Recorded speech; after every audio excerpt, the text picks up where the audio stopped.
할렐루야. 우리 고양이 오랜만에 예배 참석했네. 네. 지난 주간 총회에서 이제 우리 교단하고 합동교단, 장로교의 대표적인 두 교단의 총회 임원들 또 전국의 노회장들 모여서 종교개혁을 기념하는 장로교 심포지움을 개최했습니다. 그래서 그 심포지움 중에 이제 식사를 하는데 마침 제 옆에는 인사를 나누고 보니까 합동교단에 속한 부산에 있는 그 모 노회장님이 앉았어요. 그래서 대화를 나누다가 제가 이렇게 질문했습니다. 합동교단의 목사님은 우리 통합교단을 어떻게 생각하느냐고 물었습니다. 그랬더니 그분 얘기가 이렇습니다. 여러 가지 부러운 게 많은데 두 가지 우려되는 점이 있다고. 뭐냐고 물었더니 첫째는 종교다원주의, 두 번째는 동성애, 이 두 가지 문제에 대해서 통합교단이 좀 관대하고 용인하는 쪽으로 가는 것 같아서 염려스럽다고 얘기하더라고요. 그래서 제가 그 얘기를 듣고 아니 목사님은 전적으로 오해라고. 저도 비교적 조금은 진보적인 신학을 하는 사람이지만은 우리 교단이 결코 종교다원주의를 용납하고 동성애를 찬동하는 거 아니라고. 그건 다 죄악이라고. 그리고 구원은 예수밖에 없다고 그렇게 얘기했습니다. 종교다원주의란 것은 예수 외에도 구원하는 길이 있다는 그런 얘기입니다. 그렇지 않다고 그렇게 얘기했습니다. 그러면서 제가 또 물었습니다. 제가 생각하기에는 합동교단은 참 좋은데 이 세상이 이렇게 앓고 못 살겠다고 젊은이들이 아각거리고 그러는데 합동교단은 그 큰 덩치에도 불구하고 전혀 사회 문제에 대해서 관심을 안 가지는 게 조금 염려스럽다고 그랬더니만은 그분이 거기에 대해서는 100% 공감한다고, 자기도 고민이 많다고 그런 얘기를 했습니다.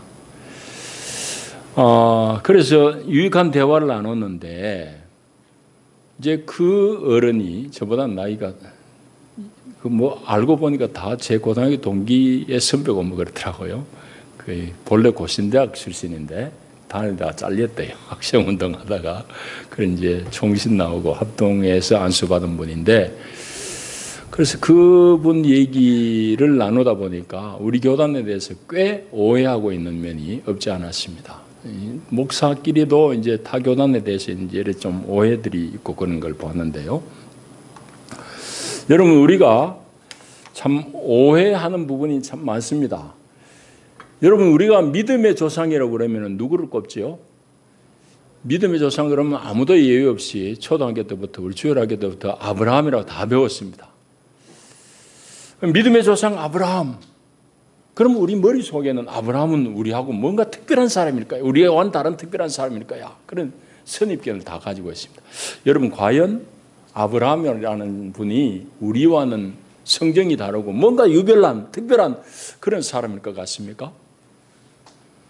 또 하나 더 질문해 보겠습니다. 여러분들이 인식하고 있는 하나님은 어떤 하나님입니까? 달리 얘기하면 여러분이 만나신 하나님은 어떤 하나님이시냐고요. 하나님에 대해서도 여러분 각자가 다 만난 하나님이 다를 것이고 또 하나님의 인식의 폭이 넓은 분도 있고, 말하자면 하나님은 삼층천 보좌 위에 계시고 어미하신 하나님, 세상을 홀로 당신 마음대로 주관하시는 하나님, 그런 하나님으로 인식하시는 분도 있는 반면에 하나님은 대단히 친밀하신 하나님, 나에게는 꼭 친구와 같으시고 늘 나에게 대화를 걸어오시는 하나님, 이런 하나님으로 인식하시는 분도 있을 테고. 그럼 여러분이 이해하고 있는 하나님은 어떤 하나님인가 하는 말씀입니다. 오늘 본문의 내용은 여러분들이 잘 알고 있는 그런 내용일 것입니다. 마므레에 있었던 얘기입니다. 마므레는 아브라함이 평생을 살았던, 아브라함이 주로 거처했던 곳이 마므레라는 도성입니다. 마므레는 헤브론의 다른 이름입니다. 창세기 23장에 보면 헤브론이라고도 불려져요. 마므레가. 아브라함이 평생 삶의 터전으로 잡고 있었던 곳이기 때문에 오늘날도 이스라엘 사람들은 이 헤브론을 대단히 중요한 자기들 성지로 여기고 있습니다. 어쨌든 아브라함이 오랫동안 터전을 잡았던 곳이 바로 이 헤브론이라고 하는 마므레예요.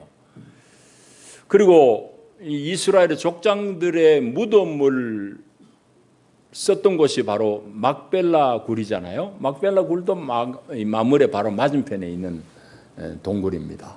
그러니까 이 마므레라는 곳은 이스라엘 역사와 아주 밀접한 그런 관계가 있는 곳이죠. 근데 거기에 아브라함이 살던 때의 이 얘기입니다. 하루는 되게 더운 날이었어요. 너무너무 더우니까 아브라함이 더운 날 천막 안에 있자니 얼마나 덥겠습니까? 그래가지고는 천막을 벗어나가지고 천막 문 상수리 나무 그늘에서 더위를 좀 피하고 있는데 눈을 떡 들고 보니까 세 사람이 자기 앞에 떡 서 있는 거예요. 그래서 아브라함이 그 세 분에게 청을 합니다.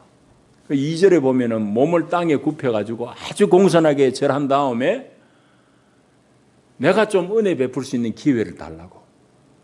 당신들 그냥 여기서 지나가지 마시고 제가 물을 떠올 테니까 그 물에 발을 씻기시고 좀 피로를 풀고 난 다음에 그늘에서 좀 쉬시고 쉬시는 동안에 제가 얼른 음식을 장만해서 대접하겠습니다. 저희 집에 머물러셔서 우리 대접을 좀 받아주십시오 하고 의뢰청을 합니다. 그래서 이분들이 오케이 그러니까 아브라함이 얼른 쫓아가지고 부인에게 떡을 만들으라고 그러고 또 살찐 송아지를 잡아다가 하인에게 주면서 맛있는 요리를 장만하라고 그럽니다. 그래가지고는 이제 요리가 다 준비되니까 여기 지금 엉긴 젖이라고 그러죠. 8절에. 이건 아마 요즘으로 치면은 요구르트가 될 수도 있고 치즈가 될 수 있을 것입니다.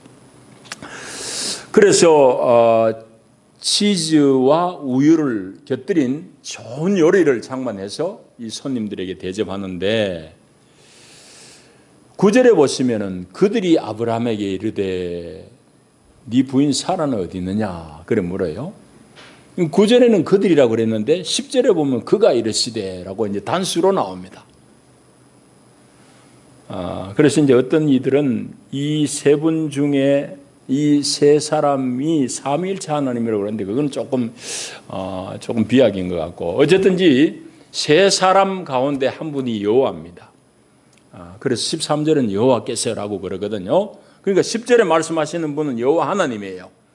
그 하나님께서 음식을 대접받으신 후에 말씀하시기를 내년 이맘때에 내가 다시 너에게 올 텐데 그때에 네 아내 사라가 아들을 낳을 것이다. 그리고 그렇게 말합니다. 너무 놀라운 얘기죠. 그 얘기를 사라가 어디서 들은가 하면 장막 뒤에서 들은 거예요. 남녀들 앞에 불쑥불쑥 못 나타나는 게 그들의 이제 습관인지라 관습이기 때문에 장막 뒤에 있다가 아니 왜 남자가 하는 얘기를 들은 거예요. 사라가 생각하니까 너무 기가 막힌 얘기예요. 왜? 자기 나이는 이미 90이 됐어요.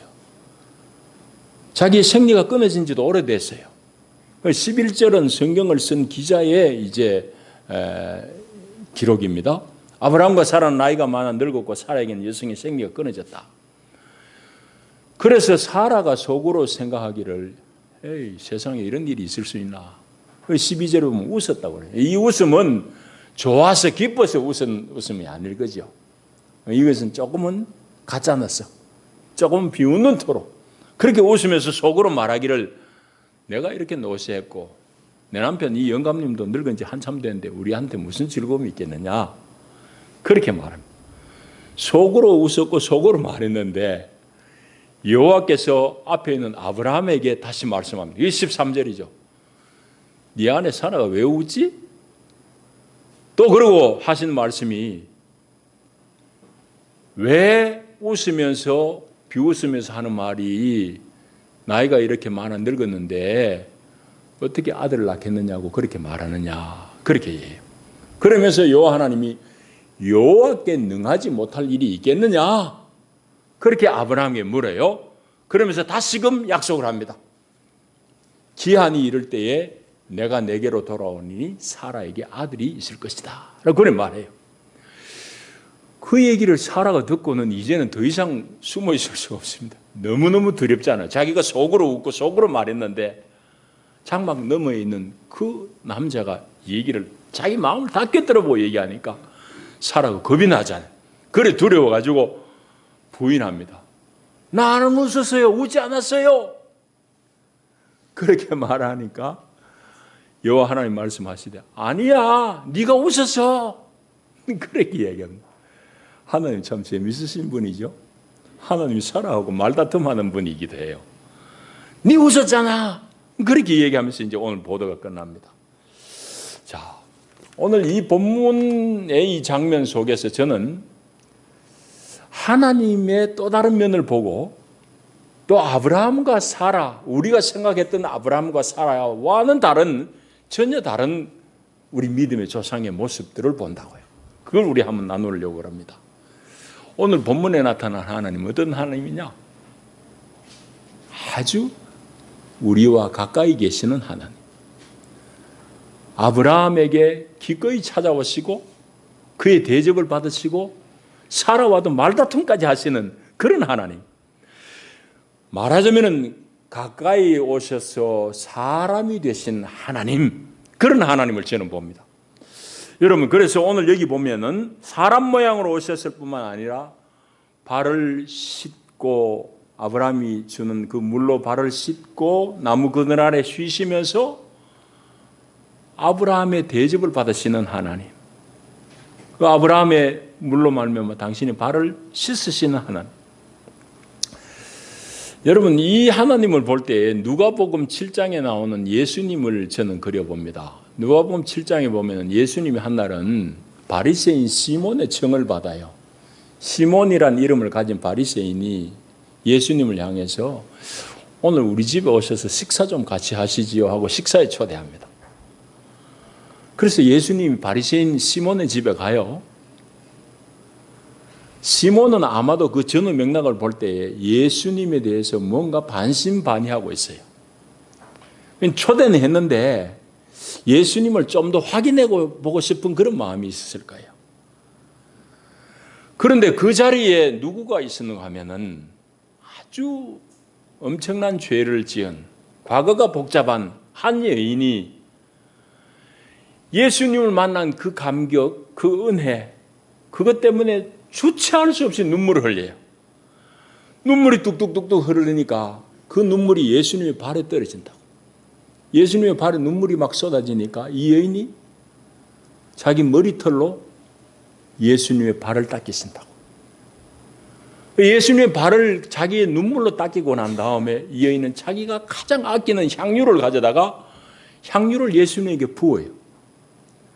그때의 바리새인 시몬이 속으로 예수님을 비웃으면서 뭐라고 그런가 하면은 내 앞에 있는 저 예수라는 사람이 선지자인 채 하는데 선지자라고 그러면은 자기에게 눈물을 쏟고 자기 몸에 손을 대고 발을 만지고 기름을 붓는 향유를 붓는 저 여자가 도대체 어떤 여자인지 알았을 텐데 저 여자의 행실을 안다고 그러면 저 여자하고 저렇게 몸을 맞댈 수가 없을 텐데 뭐 이런 정도로 속으로 중얼중얼 거려요. 예수님께서 그걸 아시고는 시몬에게 묻습니다. 시몬아, 만일 어떤 사람이 10만 원 빚진 사람이 있고 어떤 사람이 10억을 빚진 사람이 있는데 그 빚을 다 탕감받았다고 그러면은 10만 원 탕감받은 사람이 기쁘고 감사하고 은혜에 그냥 감격하겠느냐, 아니면은 10억을 빚을 탕감받은 사람이 마음에 흡족하고 감격하겠느냐? 10억입니다. 그렇게 대답하니까 맞다고. 이 여인이 죄가 많지만은 자기의 그 감격, 그 은혜, 그것이 넘쳐서 눈물을 쏟을 뿐만 아니라 눈물로 씻겼을 뿐만 아니라 자기가 가장 아끼는 전 재산이라고 할 수 있는 향유를 나에게 부었다. 너는 내가 이 집에 들어올 때에 발 씻을 물도 안 줬지만은 이 여인은 자기의 눈물로 내 발을 씻겼다. 너는 내가 이 집에 들어올 때에 머리에 발을 감람유도 한 방울 안 줬지만은 이 여인은 자기의 전 재산인 향유를 나에게 부었다. 그렇게 이제 말씀하시는 장면이 나옵니다. 여러분 보십시오. 그래서 복음서에 예수님의 발이 한 죄 많은 여인의 눈물로 씻겨지기 전에 이미 하나님이신 여호와는 아브라함에 의해서 발이 씻겨지신 분입니다. 예수님은 바리새인 시몬의 집에 찾아오셔서 그 초청에 응하셨듯이 오늘 아브라함의 집에 찾아오셔서 아브라함과 함께 하시고 그분과 아브라함과 식사를 나누신 분이다. 여러분, 오늘 여러분은 어떤 하나님을 만나고 계십니까? 여러분은 이런 친밀하신 하나님을 누리고 계십니까? 여러분, 성경은 아브라함을 하나님의 친구라고 칭합니다. 그만큼 아브라함과 하나님은 막힘이 없이 서로 교제하고 교통했던 사람입니다. 여러분이 인식하고 있는 여러분의 하나님은 삼층천 위 보좌 위에만 계시는 엄한 하나님이십니까? 아니면은 여러분의 하나님은 때로는 여러분들에게 친밀하게 다가오셔서 말씀하시는 하나님이냐 말이죠. 여러분, 하나님은 오늘 여기에서 당신을 분명하게 계시합니다. 하나님은 삼층천 보좌 위에만 계실 뿐만 아니라 그분은 여러분의 집에서, 여러분의 부엌에서, 여러분의 직장에서 여러분들을 만나주시는 하나님이십니다. 할렐루야. 여러분, 그래서 이 땅 이름이 헤브론이에요. 마므레지만 23장에 보면 헤브론이거든요. 헤브론이라는 말의 뜻이 사귄다, 친교다, 친교한다 이런 뜻입니다. 본래 이 땅 이름은 기럇 아르바예요. 아르바의 도시 뭐 이런 정도인데 이제 이게 헤브론으로 이름이 지어진다고요. 그 이름이 왜 지어졌을까? 아마도 하나님께서 아브라함을 찾아오시고 아브라함과 깊은 교제를 나눈 것이기 때문에 헤브론이 되었을 것입니다. 여러분, 오늘 헤브론의 하나님, 아브라함을 찾아오신 하나님은 여러분의 삶의 자리에도 찾아오시는 하나님이십니다. 여러분의 삶의 자리가 헤브론이 될 수 있기를 축복합니다. 자, 또 하나, 오늘 사라는 웃고 있어요. 하나님이 말씀하는데 기가 차니까 도대체 사람의 생각으로 안 되는 소리를 하니까 기가 막혀 비웃듯이 웃어요. 그런데 사라는 웃지만은 하나님은 그 가운데 당신의 일을 이루시는 거예요. 역사하신 하나님이에요. 여러분, 사라가 웃었던 이유, 그건 이 10절 이하에 분명히 나오잖아요. 사라가 왜 웃었습니까? 기가 막히는 거지. 자기 나이 이미 90이에요. 자기 남편 영감은 100살이에요. 그런데 100살 된 영감탱이한테 90된 할망구한테 웬 남자 찾아와가지고 내년에 아들 낳을 것이다? 기가 막히잖아요. 그럼 피식 웃은 거예요. 여러분, 웃은 이유는 너무너무 뻔해요. 그런데 오늘 본문에 사라가 웃은 기사만 있어요. 아브라함은 그러면 안 웃고 우지 않고 이 말 다 100% 수용했을까요? 사람은 웃었겠느냐 말이에요. 여러분, 여러분들이 오해하지 말라고, 남편 아브라함은 벌써 그 전에 하나님을 비웃은 기사가 성경에 있어요.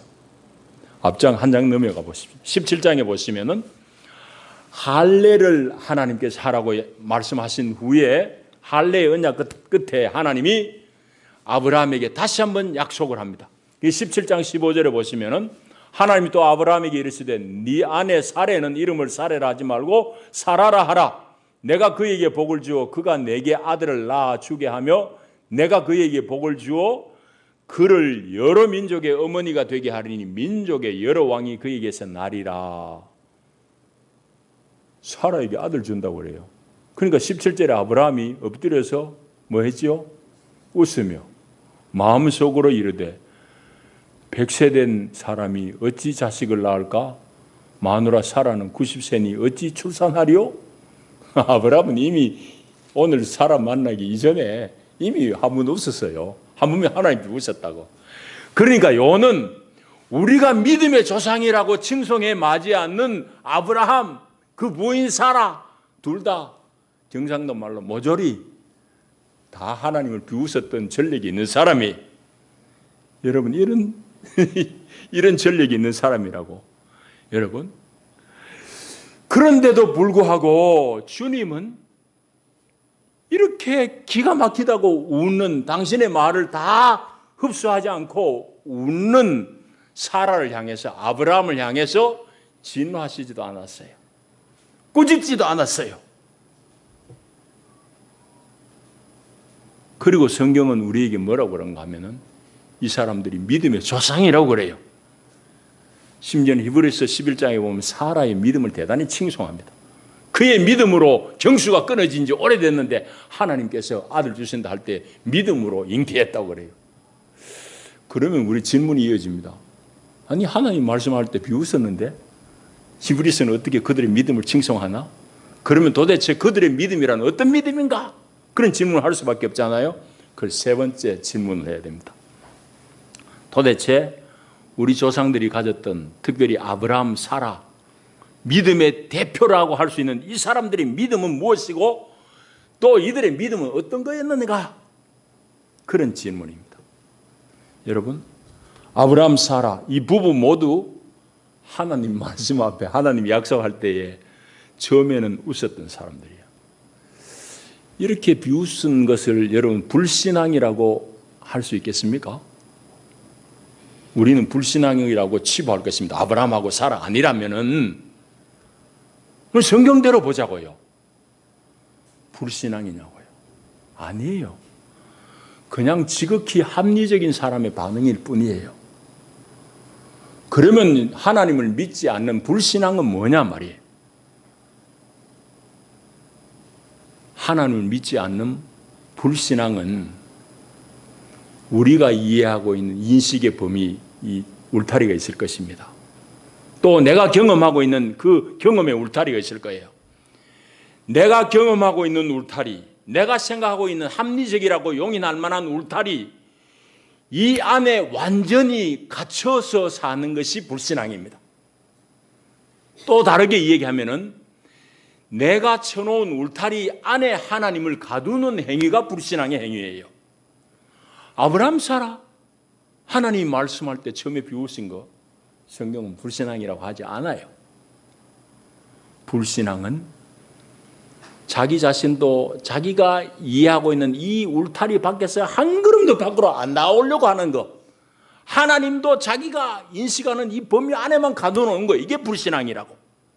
그러면은 믿음은 뭐냐는 거예요. 믿음은 뭐냐? 아브라함도 그렇고 우리도 그렇듯이 지극히 합리적이에요. 지극히 과학적인 이성적인 사고를 가진 사람들이에요. 이렇게 지극히 합리적인 사고의 소유자이지만은 때로는 하나님의 계시의 말씀이 임할 때에, 그 말씀이 들려질 때에 나의 생각을 포기하고 그 말씀을 받고 내가 그 말씀 앞에 순복하는 것, 이게 믿음이에요. 그게 신앙이라고요. 그래서 내가 생각하는 합리성은 있지만은 합리성 너머의 하나님의 말씀이 주어질 때에 안 믿어지지만은 믿고 거기에 따르기로 자기가 결심하고 걸어가는 것, 이게 믿음이에요. 자, 그러니까 믿음은 이렇게 얘기할 수 있습니다. 믿음이란 것은 무슨 기계적으로 단숨에 툭 떨어지는 게 아니에요. 우리 학생들은 좀 이해가 쉬우려나? 이 디지털이라는 것은, 요즘 디지털 시대지만은 신호가 O 아니면 X예요. 1 아니면 제로라고. 그 신호가 자꾸 조합돼가 뭔가 결론을 내는데, 믿음이란 것은 그런 디지털적인 게 아니에요. 믿느냐 안 믿느냐 이런 차원이 아니라고.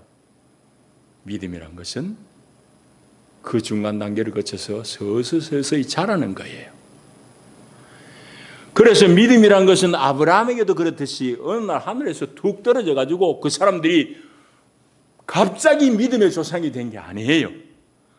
어느 날 갑자기 하나님이 그냥 100% 인정할 만한 그런 믿음의 사람이 된 게 아니라고요. 여러분, 이 부부의 예에서도 보듯이 믿음이란 것은 그렇게 단숨에 되어지는 게 아닙니다. 오늘 하나님께서 아브라함을 찾아오시고 사라를 찾아오시고 이런 것들은 그들로 하여금 쭉 교제 속에서 하나님을 더 신뢰하는 믿음의 사람으로 만들어 가시는 과정이에요. 그렇기 때문에 여러분들도 마찬가지예요. 아브라함이 그랬다고 그러면 우리 마찬가지죠. 여러분들에게 태산을 옮길 만한 믿음이 없다고 낙심하지 마십시오. 와, 성경에 보니까 믿음의 우리 선조들은 대단했는데 나는 뭐고? 그렇게 여러분들이 여러분 자신을 자학하지 마시라고요. 주님은 아브라함을 사라를 아셨듯이 여러분을 아십니다. 하나님은 여러분들 인생을 아세요. 그러니까 우리의 연약함도 아신다고. 우리의 사고의 구조가 내가 이해하는 것 너머의 것은 안 믿으려고 하는 우리 자신을 너무 잘 아세요. 그럼에도 불구하고 주님은 이 땅에 계실 때에, 예수님은 이 땅에 계실 때에 수많은 이적을 행하셨습니다. 그러나 성경은 뭐라고 그런가 하면은 믿지 않는 사람들 가운데서는 당신의 이적을 표적을 행하시지 않았다고 말씀해요. 복음서에는 여러 군데 이런 말씀이 있습니다. 그들이 믿지 않음으로 말미암아 거기서 많은 능력을 행하지 아니하시니라. 안 믿는 데서는 주님은 당신의 은총적인 은혜적인 그런 이적을 안 행하셨다 이 말이죠. 오늘도 동일합니다. 원리는. 그래서 우리가 많이 믿으면 믿는 만큼 하나님의 능력과 역사를 경험할 것입니다. 그러나 이 믿음조차도, 이런 믿음도 갑자기 나에게 툭 떨어지는 게 아니라, 믿음은 뭐냐? 주님의 은총 가운데 우리에게 주어지는 것이고, 그것도 어느 날 완성된 믿음이 하나 탁 완성된 게 주어지는 게 아니에요. 하나님은 우리를 잘 아시는 인격의 하나님이세요. 그래서 여러분에게 주어주시는 이 믿음도 어느 날 완성된 게 툭 던져지는 게 아니라 이렇게 저렇게 이 모양 저 모양으로 갈고 닦이면서 하나님과의 부대끼임 속에서 우리의 믿음이 자라는 것이옵시다. 이게 오늘 성경이 말씀하는 믿음이에요. 더군다나 우리가 믿음의 정형, 교과서라고 하는 아브라함, 사라의 믿음조차 그러면은 더 말할 나위가 있겠습니까? 여러분, 오늘 성경은 너무 재미있어요. 그래서 사라가 하나님이 웃었다고 그러니까 자기가 너무 겁나잖아요. 두렵잖아요. 저 양반이 도대체 귀신이야, 누구야, 사람이야. 그래 앞으로 삐꾸미 얼굴 내밀면서 나 안 웃었는데요. 아니야, 너 웃었잖아. 하나님이 그래 말씀하신다고. 너 웃었지? 죄가 많으면 하나님 그러시는 분이 아니에요. 하나님은 그분의 은혜를 베푸는 사람에게 이렇게 친절하신 분이에요. 이렇게 사귀시는 하나님이시라고. 자, 이제 말씀을 정리하십시다. 오늘 여러분은 하나님을 만나 뵙고 교제하는 축복을 체험하고 있습니까? 여러분, 하나님은 그런 하나님이세요. 기꺼이 여러분을 찾아오시고 여러분과 이야기하시고 싶고 여러분과 사귀고 싶은 하나님이세요. 여러분, 여러분의 삶 속에서 여러분들을 붙들고 인도하시는 하나님을 여러분 느끼십니까? 하나님은 오늘도 아브라함에게 찾아오신 하나님은 오늘도 여러분들을 찾아오신 하나님이십니다. 여러분을 만나신 하나님입니다. 그 하나님께서 얼마든지 놀라운 일을 여러분의 삶 가운데 이루어내시는 하나님입니다. 여러분, 전능하신 하나님이에요. 여호와께 능하지 못할 일이 있겠느냐? 하나님은 그런 하나님이에요. 오늘도 하나님은 놀라운 일들을 여러분의 삶 가운데 성취하기를 기뻐하시는 하나님이십니다. 여러분, 그런데 이 모든 일은 믿음 가운데 되어집니다. 그런데 오늘 보시듯이 여러분들 믿음 없다고 여러분을 학대하지 마십시오. 여러분 좌절하지 마십시오. 믿음은 영에서 일이 어느 순간 되는 게 아니에요. 어느 날 많이 자라기는 하지만은 믿음은 아날로그예요. 자라요. 그래프를 그리면서 하나님과 부대낌 속에, 싹임 속에서 점점 자란다고. 그러므로 지금 내가 아브라함 같은, 지금 내가 다니엘과 같은 믿음 없다고 여러분이 실망할 필요는 없습니다. 아브라함, 사라도 믿음의 조상이라고 하는 이 아브라함도 처음에는 다 우리와 비슷한 사람이었어요. 그런 중에도 하나님의 은혜를 입고 하나님의 은혜가 임하니까 믿음의 조상이라고 불려지게 된 것입니다. 이런 하나님, 여러분들 매일매일 만나시며 하나님의 놀라운 능력을 경험할 수 있기를 축복합니다. 기도합니다. 주 예수여 사랑합니다. 감사합니다. 아브라함을 찾아오시고 사라를 만나주시고 그들과 대화하시는 하나님, 친밀함을 나누시는 하나님, 오늘도 우리의 삶의 자리가 하나님과 교제하는 헤브론이 되기를 원합니다.